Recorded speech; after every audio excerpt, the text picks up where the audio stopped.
entonces con los efectos de la ley penal en cuanto al tiempo. El principio es la irretroactividad de la ley penal, esa es la regla general, la excepción es la retroactividad beneficiosa o benigna para el imputado, ¿cierto? ¿Dónde encontramos este principio nosotros asentado en el Código Penal? Bueno, particularmente en el artículo 18, que nos establece justamente la regla general y la regla de excepción. ¿Sí? ¿Alguien lo podría leer, por favor, para que lo recordemos? Recordemos que aquí está consagrado el principio de legalidad o reserva también, ¿eh? ¿Sí? ¿Alguien lo puede leer?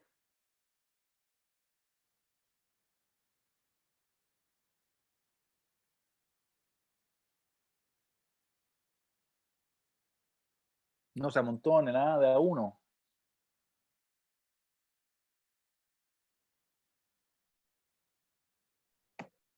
Profe, yo lo leo. Ya, dele nomás. Ya. Ningún delito se castigará con otra pena que la que señale una ley promulgada con anterioridad a su perpetración. Si después de cometido el delito y antes de que se pronuncie sentencia de término, se promulgare otra ley que exima tal hecho de toda pena o le aplique una menos rigurosa, deberá arreglarse a ella su juzgamiento. Si la ley que exima el hecho de toda pena o le aplique una menos rigurosa se promulgare después de ejecutoriada la sentencia, sea que se haya cumplido o no la condena impuesta, el tribunal que hubiere pronunciado dicha sentencia en primera o única instancia deberá modificarla de oficio o a petición de parte. En ningún caso la aplicación de este artículo modificará las consecuencias de la sentencia primitiva en lo que diga relación con las indemnizaciones pagadas o cumplidas o las inhabilidades.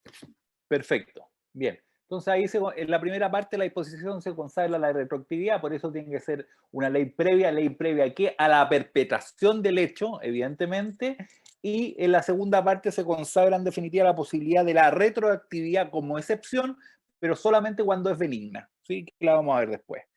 Bien, ¿por qué? ¿Cuál es el fundamento de la irretroactividad de la ley penal? Es decir, que la ley penal no se pueda aplicar con efecto retroactivo. Bueno, el fundamento, como lo dice Politov, es la seguridad jurídica, que el que cometa un delito debe conocer al tiempo en que incurrió o cometió ese ilícito, de saber claramente cuál era la conducta que el ordenamiento jurídico penal prohibía, ¿cierto? Y por eso debe estar de manera previa. Cuestión que no se podría hacer con una ley posterior. Más bien la ley posterior vendría a ser un acto de venganza del legislador respecto de un hecho, más que el respeto al principio de legalidad propiamente tal y justamente con el mandato de ley previa, ¿sí? Ahora bien, la ley penal sí tendrá un efecto retroactivo única y exclusivamente cuando es benigna, única y exclusivamente cuando es benigna. Pero la pregunta que cabe hacerse ahí, y es la primera pregunta que vamos a responder, ¿cuándo la ley penal es más favorable? ¿Cuándo es benigna? ¿Cierto? Ahí el legislador nos da un par de criterios que nos sirve a nosotros para determinar aquello. Y en primer término nos indica que cuando la nueva ley, o sea, la posterior, establece que el delito va a quedar exento, ¿cierto? Eso nos señala la primera norma. A ver, espera un poquitito. Que queda exento, queda eximido de responsabilidad. Ese sería el primer caso, ¿cierto? Y eso sucedería cuando la segunda ley establece que el delito, o sea, deroga el delito, en definitiva, deroga la ley anterior que establecía el delito, ¿cierto? Ese va a ser el primer caso. Entonces, cuando la ley exima el hecho de toda pena o le aplica una menos rigurosa. Ya, el primer caso entonces cuando exime de pena es cuando deroga la ley posterior, deroga la ley anterior. Y cuando aplica una menos rigurosa, ¿sí? Aplica una menos rigurosa, significa que en un análisis concreto, no en abstracto, análisis concreto, la nueva legislación, la nueva ley establece una pena en quantum, en duración, que va a ser menor a la que establece la ley anterior. O bien también, porque puede ser que no sea lo que modifique sea el quantum, sino también puede modificar particularmente la naturaleza de la pena. Por ejemplo, modifica desde una pena privativa de libertad a una pena restrictiva de libertad. Ahí también sería una menos rigurosa, ¿cierto? Porque la afectación del bien jurídico libertad va a ser menos intenso con la segunda pena que respecto a la que establecía la primera ley, ¿cierto? Y ahí tenemos un caso de menos rigurosa. Evidentemente, cuando pasa el delito de una pena privativa a una pena de multa, también, sin duda, ¿sí? Pero también el delito o la modificación de la segunda ley puede ser que consista no en la derogación de la primera, pero sí en que modifique ciertos elementos que son constitutivos del delito, ¿cierto? Que con el imperio de la primera ley existían más elementos, no sé, por la descripción, la descripción legal o jurídico-normativa, se establecía, no sé, la casa, el árbol, la luz prendida, y esta segunda ley elimine algunos de esos elementos de la descripción legal. Que usted tiene que recordar que para que exista el tipo penal, por principio de legalidad y ley cherta, que es principio de legalidad particularmente, se tienen que dar todos esos componentes. Ergo, podría ser que la segunda ley contenga menos elementos y evidentemente para la situación del caso concreto del ciudadano A, Juan o Juanita, resulta que uno de esos elementos no se daba. ¿Ah? Y puede ser que en definitiva se modifique la figura legal, sea menos gravosa, tenga asignada una pena menor, por ejemplo. ¿Sí?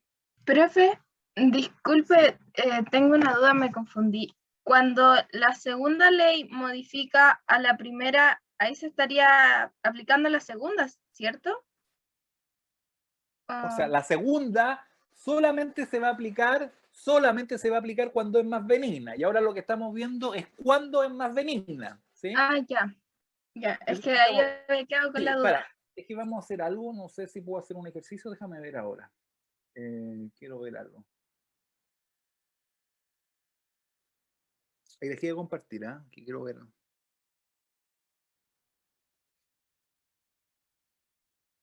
Aquí está. No era eso. ¿Y dónde está? Déjame ver algo. Estoy tratando de sacar la pizarra del Zoom. Eso, ya me acordé. Acá está la pizarra. Ya. ¿Se ve la pizarra, cierto? Sí, profe, se ve. Ya, tenemos la ley 1 y tenemos la ley, perdónenlo pues 2. Esta se dicta, o sea, esta se dictó o promulgó el 1 de enero y esta se dictó el 1 de junio. ¿Ya? El delito está acá. Se comete el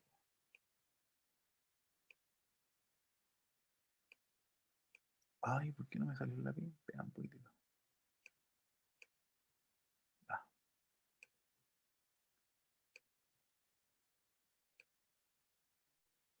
Va, tampoco.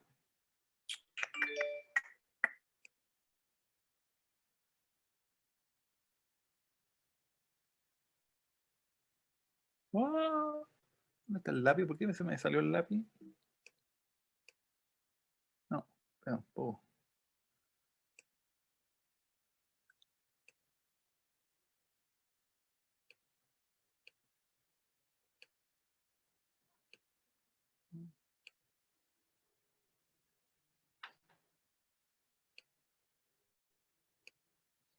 No. Espera un poquitito, ¿no? No, no, eso.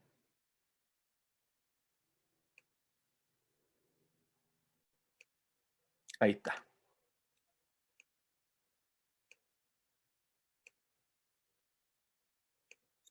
Y el delito, ¿se escucha, cierto? Sí, profe. Se comete el 1 de marzo. ¿Ya? Aquí tenemos entonces la primera ley, la segunda ley. Lo que nos dice el principio de retroactividad por regla general es que la ley aplicable tiene que ser la ley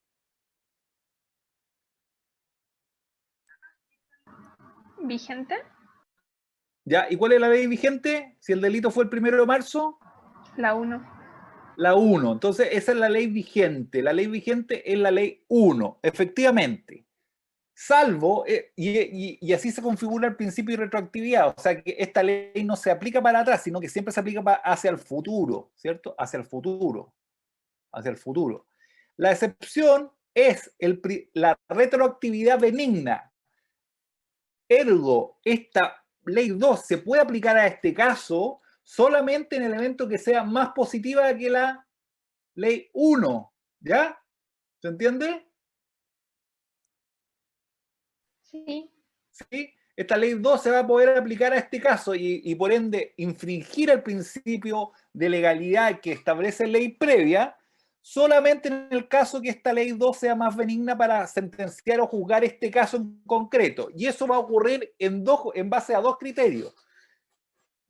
El primer criterio es que cuando esta ley exime de responsabilidad por este hecho, cuestión que bajo el imperio de la ley 1 no era así, ¿sí? O dos, cuando esta nueva ley es menos rigurosa que la primera en su pena, ¿sí? Y ya vimos que el rigor está dado no solamente por el quantum o duración de una pena privativa de libertad, que esta diga que en vez de 5 años de privación de libertad son 2, que ahí sería menos rigurosa, claramente, o también cuando es de una naturaleza jurídica cuya infracción o cuyo menoscabo de los derechos del ciudadano van a ser menores que la ley anterior, como va a ser, por ejemplo, el cambio de naturaleza, pasa de una pena privativa de libertad a una pena restrictiva de libertad, o bien cambia su naturaleza, como podría ser de una pena privativa a una pena pecuniaria. ¿Se entiende? Sí, profe. Ahora se entiende, ya, súper bien. Ahora lo entendí. Ya. Súper. Gracias. Ya, entonces tenemos que esos son los casos de aplicación benigna de una ley posterior respecto de de un hecho anterior, ¿sí? Entonces, por eso podemos decir que no obstante la existencia de una ley vigente, la aplicable es otra. La ley vigente es la 1, pero la aplicable es la 2, ¿ah? ¿Cierto? La ley vigente al momento del hecho es la 1, pero la aplicable es la 2.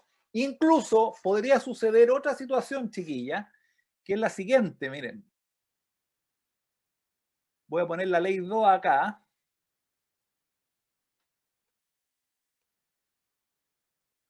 Esta es la ley 2 y se dicta el 1 de diciembre. O sea, se dicta, se promulga, ¿sí? El 1 de diciembre. ¿Se entiende? ¿Sí? ¿Sí? Y el hecho fue cometido el 1 de marzo. ¿Ya? Pero su juzgamiento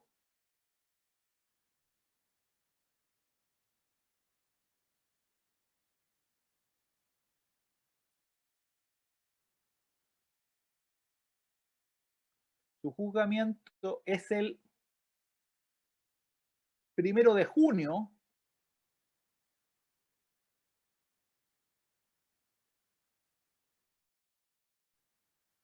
¿Sí?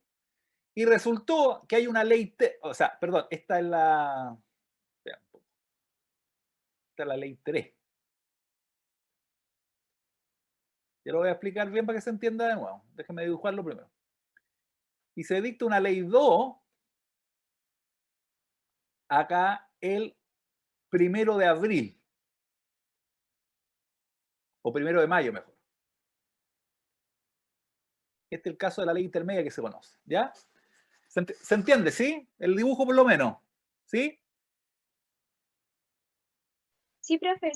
Sí, profe, el dibujo se entiende. Ya, tenemos una ley 1 que se dicta el 1 de enero, tenemos una ley 2 que se dicta el 1 de mayo y tenemos una ley 3 que se dicta el 1 de diciembre. Evidentemente esta ley 1 queda derogada por esta ley 2, que es posterior, y esta ley 2 queda derogada por esta ley 3, ¿sí? Y no obstante aquello, tenemos el caso de que el hecho se comete, el delito, acá está, individualizado, se comete entre la ley 1 y la ley 2, o sea, la ley vigente era la ley 1, ¿sí? Pero el juzgamiento se comete, o sea, está vigente la ley 2, ¿se fija o no? Está vigente la ley 2, porque es antes del 1 de junio, aquí el juicio. Entonces, la ley 2 es de 1 de mayo. Entonces, aquí, ¿cuál va a ser la ley aplicable? Esa es la pregunta para la galería. ¿Cuál va a ser la ley aplicable? ¿La 1, la 2 o la 3? Debería ser la 1, ¿o no? Porque se supone que es el momento en el que se cometió el delito. Es ¿O el no? principio general. Y la excepción, entonces, salvo que la ley 2 o que la ley 3 sea más favorable a los intereses del imputado, y eso medido en dos criterios: lo exima del hecho, o sea, lo exima de la pena, o bien establezca una pena menos rigurosa, ¿sí? Y vamos a poder aplicar tanto la ley 2 como la ley 3, siempre y cuando, o sea, sea más beneficiosa, porque además se da justamente lo que señala la hipótesis del artículo 18, es que la ley debe estar promulgada, la 2 y la 3, ¿cierto? Debe estar promulgada, están ambas promulgadas. Entonces, la regla general es que se va a aplicar la ley vigente al momento del hecho, que es la ley 1, salvo que la nueva ley, la 2 o la 3, sea más beneficiosa para el imputado. ¿Sí? ¿Y cuándo va a ser más Profe, beneficiosa la responsabilidad? O cuando establezca una pena menos rigurosa. ¿Sí? mi duda iba con la ley 3. Por ejemplo, si esta no se encuentra promulgada todavía, está como un proyecto de ley, todo el tema. Y por ejemplo, terminó el juzgamiento, fue condenado, después se puede Sí, apelar o reabrir para sí, querer aplicar la ley 3. efectivamente. Esto, mire, aquí ya fue. Hagamos lo siguiente. Compliquemos más el ejemplo. Borramos acá. La persona fue condenada el 1 de junio y empezó a cumplir su pena. ¿Sí? Ya han pasado, su pena de 5 años, ya han pasado 4 años. 4 años que ha estado privada de libertad. ¿Ya?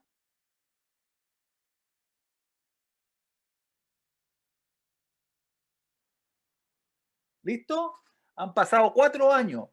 Y después de esos 4 años, 4 años y un día, se dicta la ley 2, que dice que para este delito que se juzgó acá, la pena va a ser de 4 años y no 5. ¿Sí? Justamente el artículo 18, en la parte final, nos dice que, o sea, en la parte antes final, nos dice que incluso ejecutoría la sentencia, es decir, en definitiva, existe una cosa juzgada formal solamente, sea que se haya cumplido o no la condena impuesta, el tribunal que hubiese pronunciado dicha sentencia en primera o en única instancia deberá modificarla de oficio o petición de parte. Entonces usted puede venir basado en el artículo 18 y pedir la modificación de la pena y adecuar la pena conforme el marco normativo de esta segunda ley, que establece una pena más beneficiosa y que se traduce en una pena menos rigurosa. Ya no es de 5 años, sino que 4. ¿Se entiende?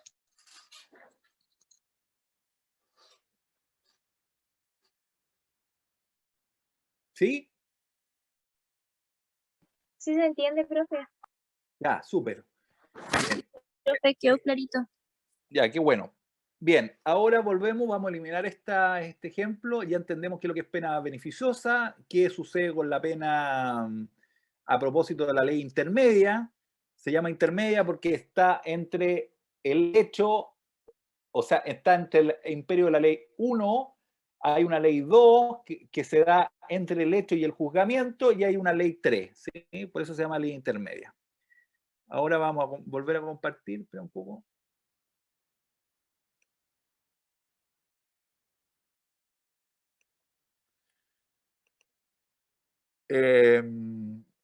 Sí.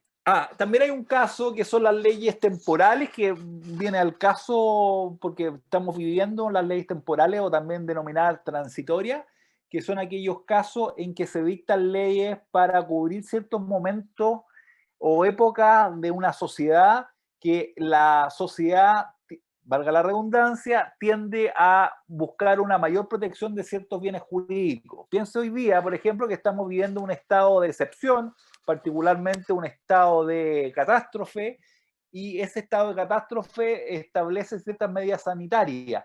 Esas cuestiones que a veces son establecidas por ley, pero en muchos casos ahora por reglamento sanitario, pero a veces por ley, en definitiva vienen a regular cuestiones transitorias, ¿sí?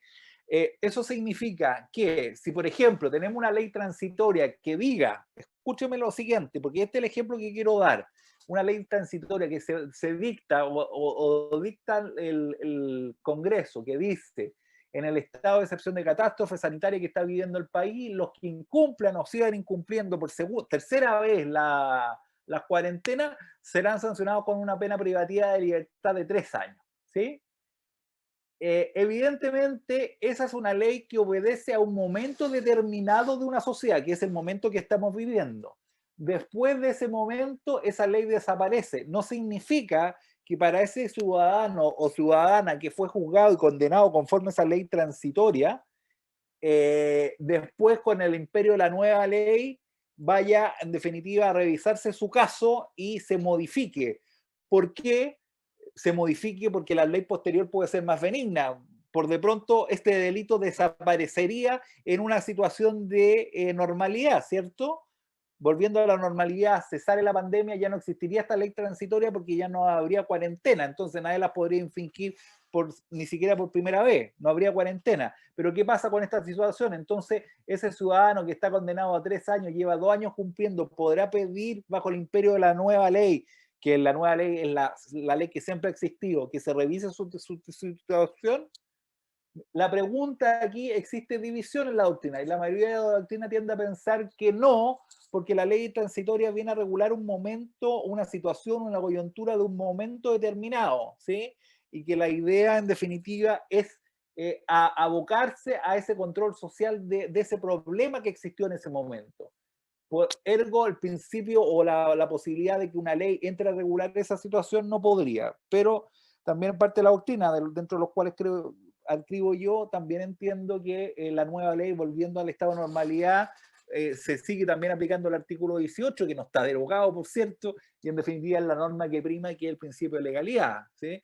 Que nos establece que la máxima es la retroactividad de la ley penal, salvo que sea más beneficiosa, ¿sí? Salvo una ley más beneficiosa.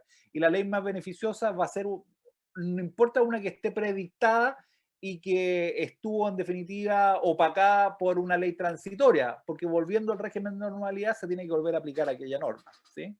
Eso es lo que considero. Bien. Nos queda por ver ahora, a propósito de la ley penal en el tiempo, cuándo se entiende cometido un delito, particularmente teniendo presente, y aquí tengo que volver a la pizarra, teniendo presente que hay distintos tipos de delitos y distinta naturaleza de delitos, ¿sí? Y ustedes me van a entender bien respecto de del siguiente caso, ¿cierto? El delito, ¿cuál es el delito más típico que debe ser el más feo, por cierto, que el homicidio? ¿Sí? ¿Sí? La violación.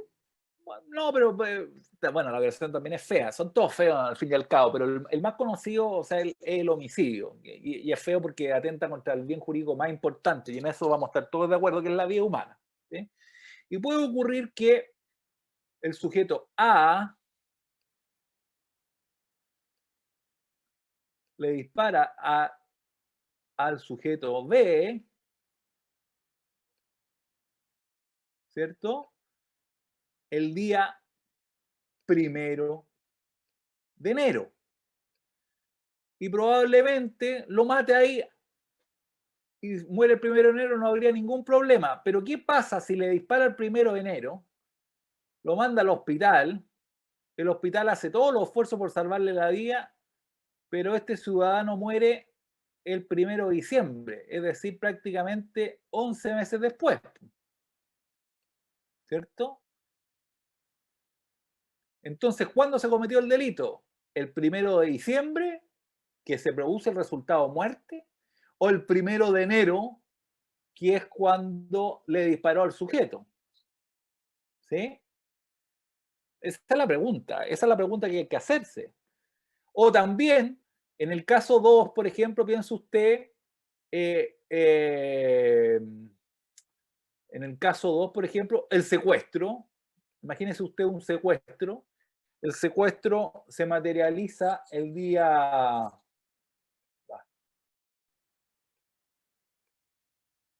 1 de febrero y la persona no alcanza su libertad sino hasta el 1 de noviembre. Entonces, ¿cuándo se entiende cometido el delito? El 1 de febrero, que fue cuando se plagió a la persona, se le privó de libertad, o el 1 de noviembre, o en cualquiera de estos días que está acá, ¿me entienden? Que está entre el 1 de febrero y el 1 de noviembre. ¿Cuándo? Y la importancia del cuándo adquiere importancia relevante. Piense usted que el cuándo se comete el delito, en primer término, es importante para los efectos de saber, por ejemplo, la legislación aplicable, ¿cierto? O sea, lo que estamos justamente hablando. ¿Qué legislación aplicamos? Y ahí vamos a ver cuál es la vigente. La vigente al tiempo del delito, del cuándo se comete el delito, ¿sí? También es importante para los efectos de la prescripción penal. Pues, piense usted que existe una prescripción de la acción penal, ¿sí? Y prescripción de la pena. Y aquí particularmente se produciría la prescripción de la acción penal. ¿Desde cuándo la contamos la prescripción de la acción penal?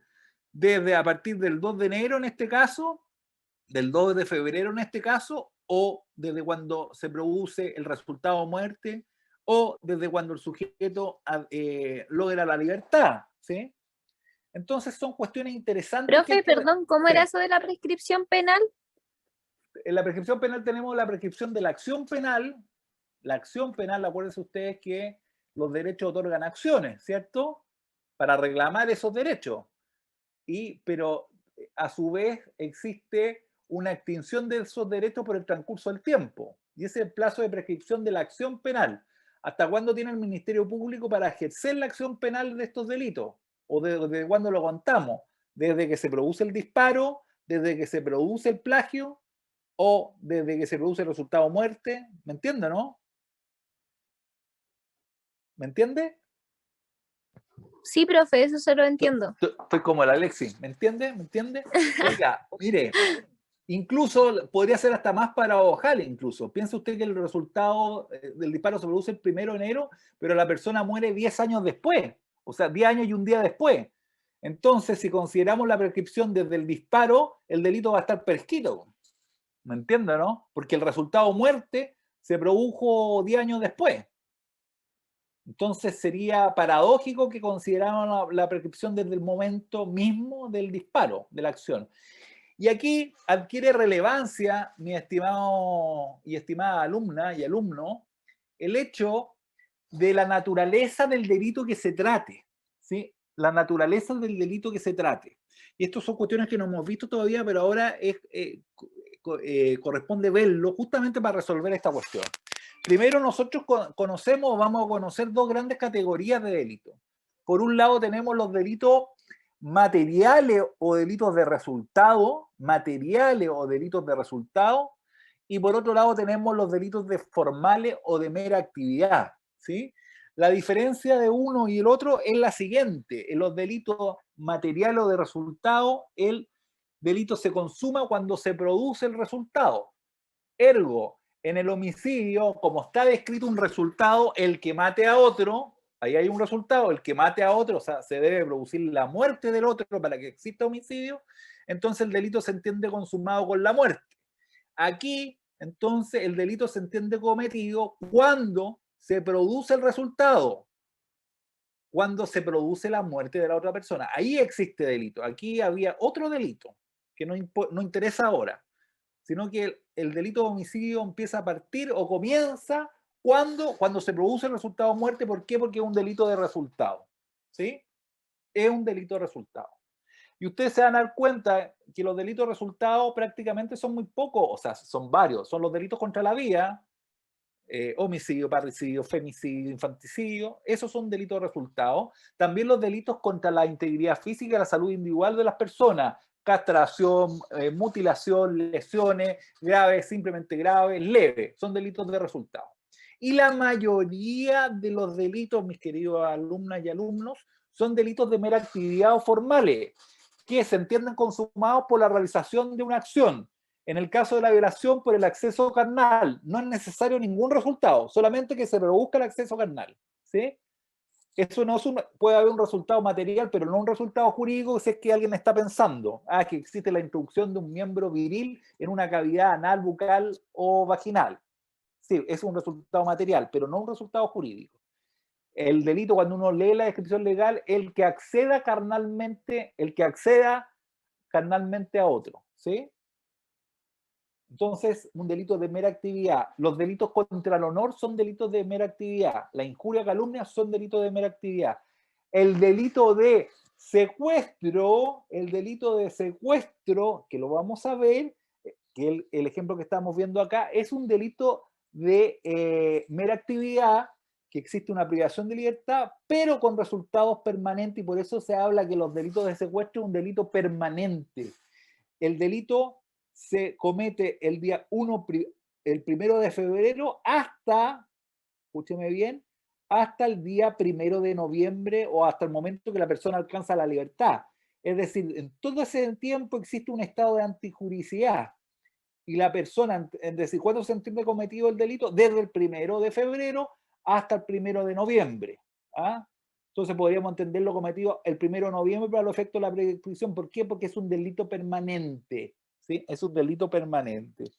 ¿Sí? Y por otro lado también tenemos los denominados delitos continuados, que es una ficción legal que ya veremos más adelante, que es que ciertos actos delictivos se entienden cometidos como una sola vez, pero tienen un continuum en el tiempo, ¿sí? Y aquí se cometen también de la misma manera que el delito permanente. ¿Desde cuándo lo contamos? Desde el primer ilícito que se comete o desde el último ilícito, ¿sí? Desde el primero o desde el último. Eso lo Profe, vamos, ¿sí? y un ejemplo de ese como para no confundirlo con el ejemplo del secuestro. No, es que no quiero que lo vea de ejemplo todavía porque después lo vamos a ver. Ahora le estoy contando solamente lo del delito continuado, pero no me interesa que lo aprenda todavía un ejemplo, porque la voy a tender a confundir más que ayudar, ¿sí? Pero son generalmente situaciones separadas, que cada delito por sí mismo, o sea, o cada acción o hecho es un delito por sí mismo. Acá tiene un delito, pero generalmente son cometidos respecto al mismo actor contra el mismo sujeto pasivo. Acá hay otro delito del mismo sujeto activo contra el mismo sujeto pasivo. Acá hay otro delito del mismo sujeto activo contra el mismo sujeto pasivo que afecta al mismo bien jurídico, pero todos estos delitos, para los efectos penales, no lo vamos a contar. Esperen un poquitito. Estoy ocupado.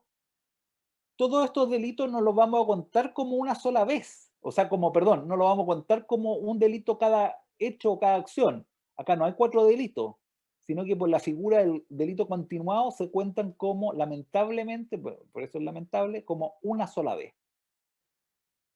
¿Sí? Como una sola vez. No obstante existir 4 acciones atentatorias contra un bien jurídico. Y el mismo bien jurídico. ¿Sí?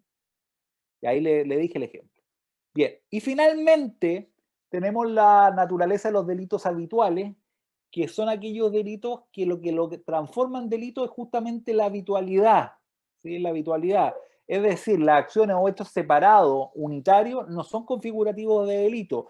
Y usted piense en acá el ejemplo paradigmático que hay, el encubrimiento real que señala el artículo 17, número 3 del Código Penal, que establece que lo que transforma en delito el ayudar en definitiva a delincuentes, dándole, por ejemplo, guardándole los enceros, los efectos del delito, es la habitualidad. Guardar solamente una vez o esconderlo una vez no es delito, sino que es cuando esto se transforma en habitual, ¿sí? Es decir, reiterado en el tiempo, ¿sí? ¿Desde cuándo vamos a contar acá entonces el delito? Bueno, desde que se produce la reiteración, el segundo hecho. Un primer hecho no es delito, pero el segundo hecho ya constituye habitualidad. Entonces, a partir de acá se va a configurar el cuándo se comete el delito. ¿Se entiende o no? Los delitos de resultado, vamos a hacer una recapitulación. Los delitos de resultado, ¿cuándo se produce el resultado? Los delitos de mera actividad, desde que se realiza la acción u omisión constitutiva del delito. Los delitos permanentes, en cualquier época que se produce en definitiva este atentado, o sea, esta afectación o esta producción de estado de antijuicialidad, tanto el día 1 como el día final. Los delitos continuados se va a producir ya sea en el hecho 1 o en el último hecho. Ahí vamos a contar, da igual. Y en los delitos habituales desde que se produce la reiteración. ¿Se entendió? Sí, profe. Bien. ¿Alguien no comprendió, le queda duda o tiene alguna pregunta con algo? Profesora, a mí se me cortó el audio y alcancé a escuchar desde que empezó a hablar de los delitos continuados. ¿Ya? No sé qué dijo antes, fueron unos segundos, sí, pero Ya, el delito Creo- continuado, no lo dije, lo voy a volver a reiterar. Es no una- fue antes, fue antes. hablamos de los delitos de mera actividad, ¿sí? No, ¿Sí? los delitos permanentes, perdón, los delitos permanentes, que son aquellos que existe un estado de antijuicialidad permanente, ¿sí? ¿Por qué existe un estado de antijuicialidad permanente? Porque el bien jurídico protegido, en el caso del secuestro, que es la libertad, está afectada desde el día 1 que la persona es plagiada hasta el día que recupera la libertad, que puede ser un día, puede ser 2 días, un mes, 3 meses, 4 meses, un año, 2 años, 3 años. ¿Me entiendo, no? Entonces, hay todos los días es cuándo. Entonces, vamos a contar, por ejemplo, para los efectos, ¿cuándo se entiende cometido el delito? Bueno, desde el día 1 hasta el día final. Entonces, para los efectos de la prescripción, vamos a contar a partir del día final, desde que la persona recupera el día anterior que estaba privado de libertad, hasta desde ahí empezamos a contar en definitiva la prescripción, que es la importancia de saber cuándo, además de saber la legislación aplicable, evidentemente, ¿cierto? ¿Se entiende ahora? Sí, gracias, profe. Ya, súper. Bien. ¿Alguna duda o pregunta más con esta materia?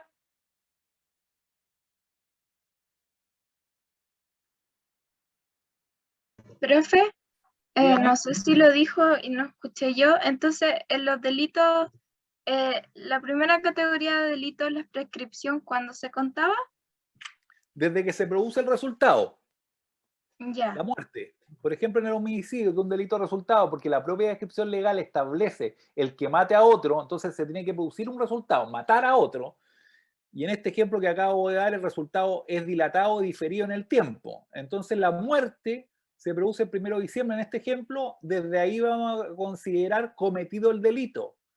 Desde ahí vamos a considerar en primer término, y que es lo que estamos tratando de resolver, cuál es la legislación aplicable, ¿cierto? Que es la vigente al momento de la perpetración del hecho, acá, ya.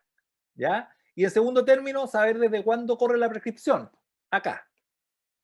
Desde acá corren los 10 años de la prescripción de la acción penal para el delito de homicidio, no de acá, porque incluso vimos la paradoja que el resultado podía ser incluso después de la prescripción. Entonces nunca podríamos aplicar la acción desde la acción, ¿sí? Desde acá, sino que desde que se produce el resultado. En los delitos de mera actividad, desde que se produce la acción o omisión. En los delitos continuados, en los delitos permanentes lo vimos, delitos continuados y delitos habituales, ¿sí? Lo que me interesa trasladarle ahora, que es importante para que lo tenga presente, porque todas las otras cuestiones las veremos más también, ya sea este año o el próximo, es lo que dice relación con los delitos materiales, que en definitiva el cuándo se entiende del resultado, ¿sí? Y en los delitos de mera actividad, desde que se produce la acción o desde que se produce la omisión. ¿Vale? Sí, profe, gracias. Ya. Bien. Profe, ¿Sí? yo tengo una consulta, pero no es que me haya quedado duda con la materia, sino que me surgió respecto a lo que estaban hablando, porque ¿qué pasa, por ejemplo, si yo ya hoy le disparo a mi papá, por ejemplo? Eso no sería parricidio porque él quedaría grave, así como el ejemplo de los años, de que se va a morir a los años. Ya, No me pero podrían... le dispara a su papá, pero su papá no muere, ¿no? No, por eso le estoy diciendo, en el caso que Ah, ya. usted puso en el ejemplo de que la persona se Sí, muere a los años, sí. Si yo le disparo, por ejemplo, y mi mamá llama a la policía y me toman detenida, ¿qué sucede conmigo en ese caso si la persona no ha muerto? Ya. El fiscal la va a formalizar a usted por uno u otro delito. ¿Cuál va a ser ese uno u otro delito? La va a formalizar por eh, delito de parricidio frustrado, ¿sí? Si es que establece que la intención suya era matar a su padre y parece que así era, ojalá que sea un ejemplo solamente, doña Isabel, ¿no? Sí, pero Ah, un ya, bueno, ejemplo, ¿no? ya, bueno, pero rebuscaba, o sea, el ejemplo que acaba de dar, pero bueno, ya, está bien.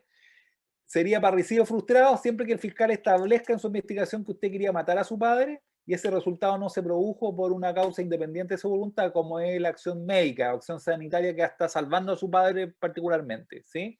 Si después el resultado se produce muerte, va a reformalizar y va a cambiar de homicidio frustrado, o sea, parricidio frustrado, a parricidio consumado, ¿vale? Ahora bien, si la investigación determinó que usted no tenía intención de dispararle el arma a su papá, o sea, no lo quería matar, sino que quería darle un susto, pero estaba con la arma ahí, lo apuntó y todo, eh, el delito probablemente que se le va a imputar va a ser el delito de lesiones graves, gravísimas, consumado. ¿Sí? ¿Se entiende? Sí, profe. Entonces, por ejemplo, si me procesan por eso y tal persona muere a los No, 6 no la años procesan, la imputan, acuérdense, O sea, imputar. sí, Imputar. perdón, si me imputan por eso y a los 6 años muere la persona, ¿me imputarían por homicidio o no, ya no se podría? Mire, lo interesante es otra cosa. Lo interesante, yo sé para dónde va su pregunta. A ver, si el juicio está o el proceso está pendiente, no hay ningún problema que el fiscal reformalice por el delito consumado, ¿ya? Por ejemplo, cambiar de parricidio frustrado a parricidio consumado. Pero pongámonos en el ejemplo que usted le disparó a su padre, no lo mató, quería matarlo, la formalizan por parricidio frustrado, a usted la juzgan y la condenan por parricidio frustrado. Está condenada por parricidio frustrado y posteriormente de que queda ejecutoria esa sentencia, su papá muere. ¿Qué pasa ahí? Podrán reabrir la causa y en definitiva perseguirla por homicidio consumado. Oiga, pero usted, profesor, me acaba de enseñar que contamos desde cuándo se produce el resultado. Sí, pero ahí hay cosas juzgadas. Ahí hay cosas juzgadas material, porque solamente hay cosas juzgadas formal cuando existe la posibilidad de beneficiarla al imputado. Y acá no es el caso, sino que sería perjudicarlo, porque sería imponerle una pena mayor. Ya no por delito frustrado, sino que por delito consumado. ¿Se entiende? Ya, y eso no se podría hacer, ¿o sí? ¿Cómo no se podría hacer? Lo que le estoy diciendo no se podría. No, pues usted no la podrían juzgar por. Si Ah, usted ya ya. está condenada por parricidio frustrado, no la pueden volver a juzgar por parricidio consumado. No Ah, puede. ya, profe. No puede. Pero si usted, por eso decía, pero usted acaba de enseñarme que se cuenta desde que se produce el resultado. Sí, pero siempre bajo el evento de que no esté juzgado la situación, ¿cierto? Que no esté juzgada la situación.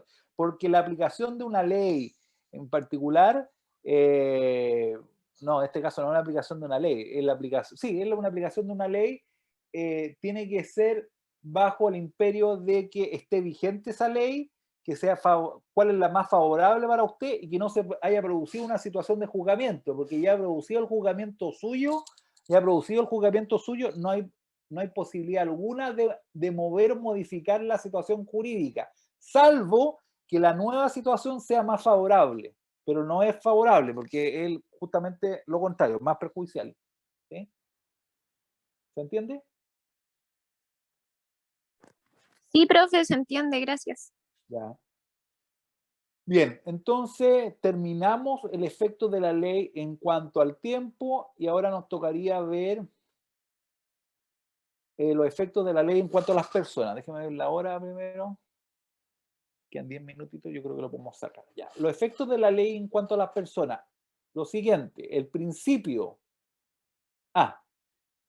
El principio rector o el principio cardinal es la igualdad ante la ley, tanto de chilenos como extranjeros. Y esto está consagrado particularmente en nuestra Carta Fundamental, artículo 19, número 2 de la Constitución Política de la República, y también está regulado en el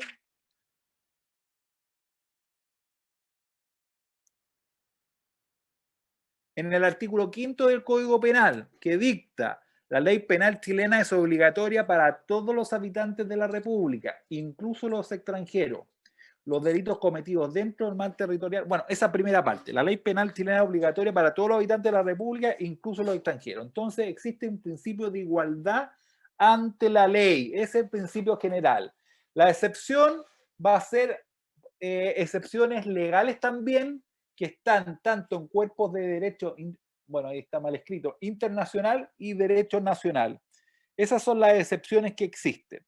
¿Cuáles son esas excepciones? Es decir, que no se aplica la ley chilena a estas personas.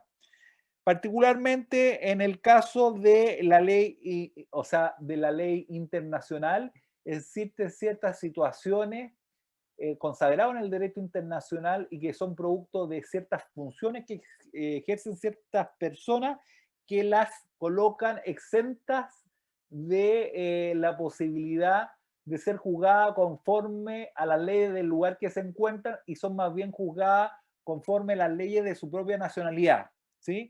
Y eso sucede a propósito de los jefes de Estado, ya sean misiones oficiales o no oficiales, jefes de Estado, estoy hablando de presidentes de la República, que van en visita oficial o no oficial.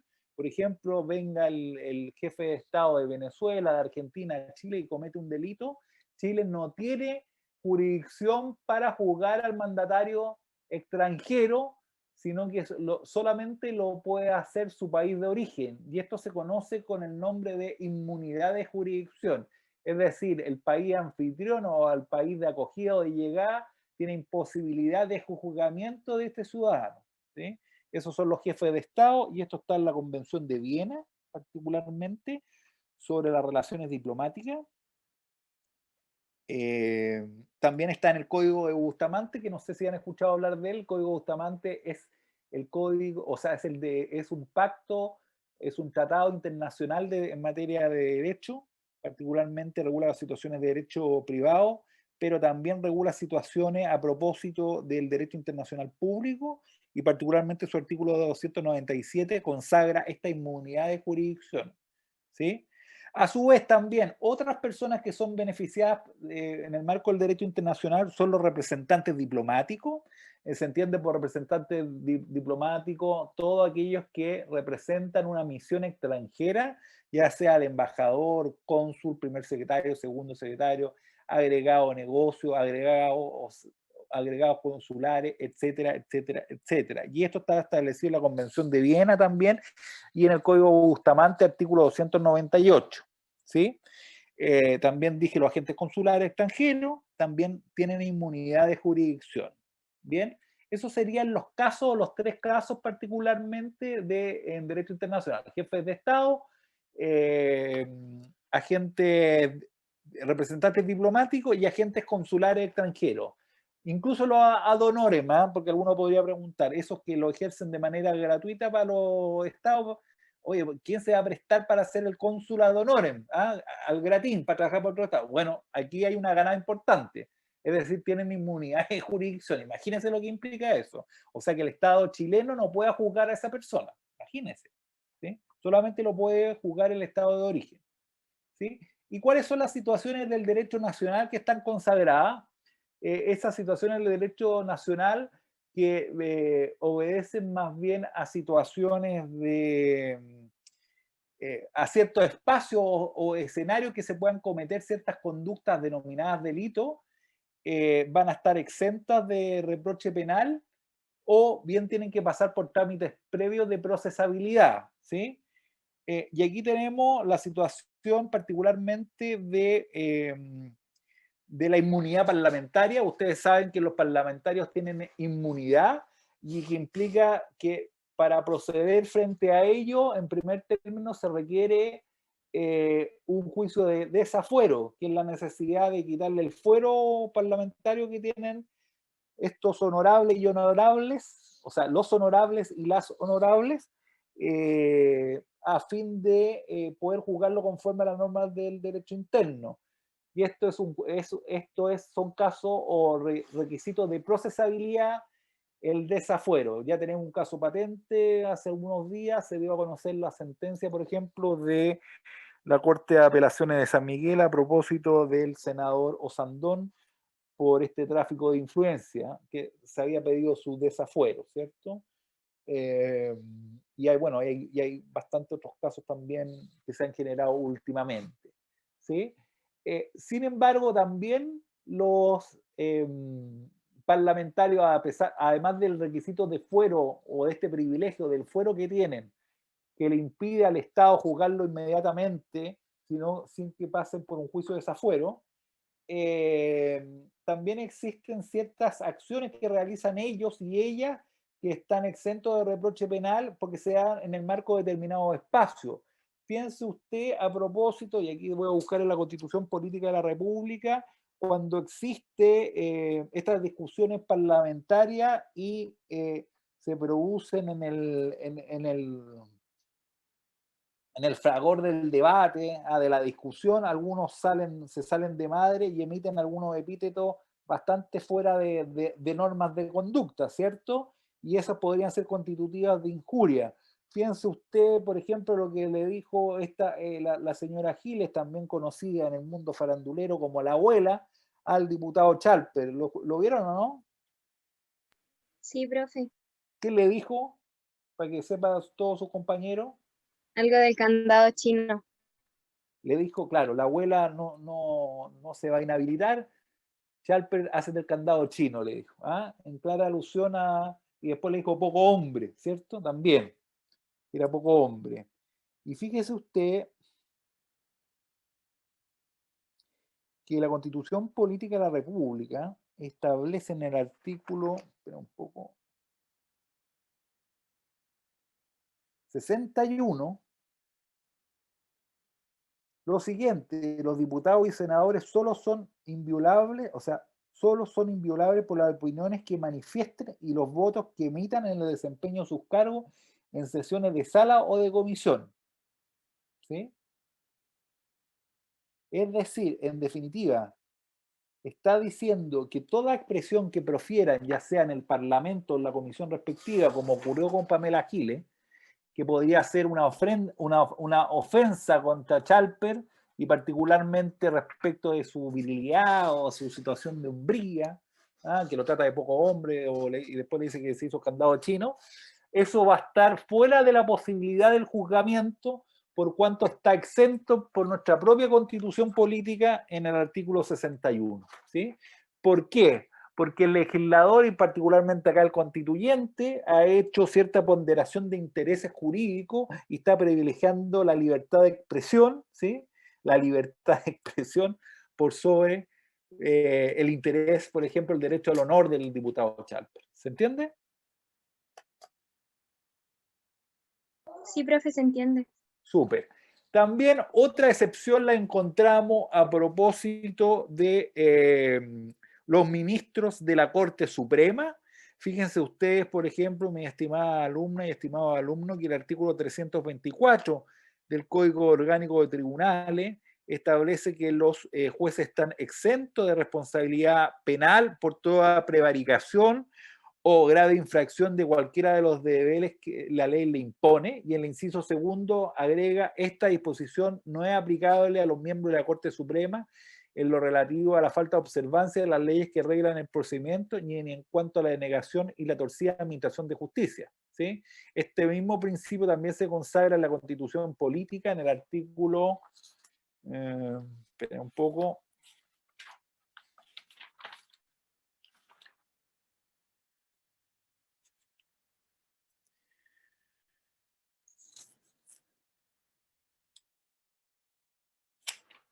artículo 79, ¿sí? Tratando, inciso segundo de la Constitución, tratándose de los miembros de la Corte Suprema, la ley determinará los casos y modo de hacer efectiva esta responsabilidad. Bien, a los ministros de la Corte Suprema no se le aplica en definitiva los delitos de prevaricación, sí el de cohecho, pero no se le aplica el delito de prevaricación, que es la torcida administración de justicia o la denegación. Por estas dos normas. ¿Cuál es la naturaleza de aquella exención de responsabilidad? Más bien una naturaleza algo extraña, que en definitiva se trata que la Corte Suprema es la última decisión que no podría estar afecta en definitiva a control, ¿sí? Parece un tanto, podrá ser un argumento para tribunales de la década del 80, pero no para los tribunales del siglo XXI que requieren control y podrían existir controles justamente del pueblo, de la convención respecto de sus acciones, ¿sí? Controles que no existen. Pero bueno, pero todavía se encuentra vigente la norma, ¿sí? Ahora también existen otras personas que tienen algunos tratos privilegiados, como bien saben ustedes, el presidente de la República, los miembros del Tribunal Constitucional, que tienen ciertas garantías procesales importantes. Por ejemplo, el presidente de la República no declara en ser Ministerio Público, sino que puede declarar en su propio oficio, por ejemplo, ¿sí? Piense usted, por ejemplo, no tiene fuero, evidentemente, pero tiene sí algún tipo de privilegios especiales respecto a la alcunia que representa o al puesto que detenta, ¿sí? Los miembros del Tribunal Constitucional hoy en día no gozan de inmunidad ninguna, y más bien lo que se tienen que ver, o sea, existen requisitos de procesabilidad a su respecto, como en la querella de capítulos, lo mismo que ocurre también respecto de otras autoridades del Estado.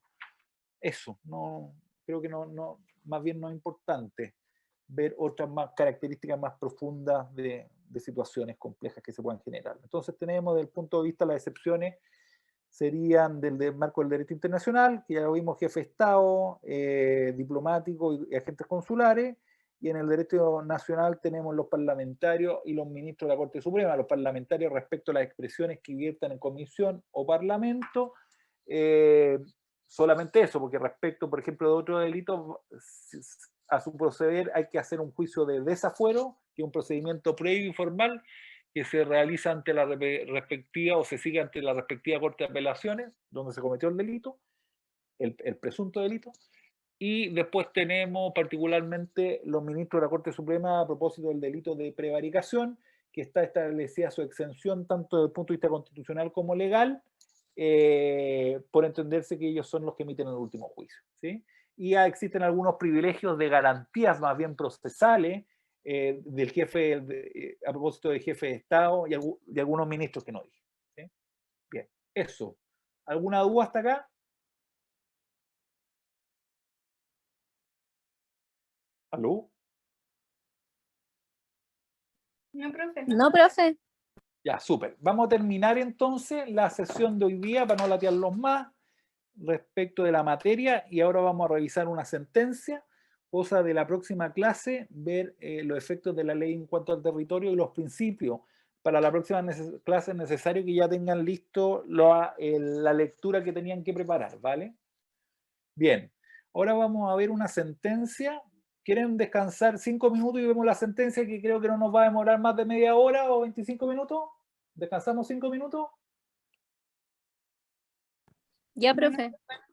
Bien, entonces nos juntamos a 20 para las 6 y la idea va a ser trabajar hasta las 6, no nos vamos a pasar de su horario, ¿vale? 20 para las 6, entonces nos vemos.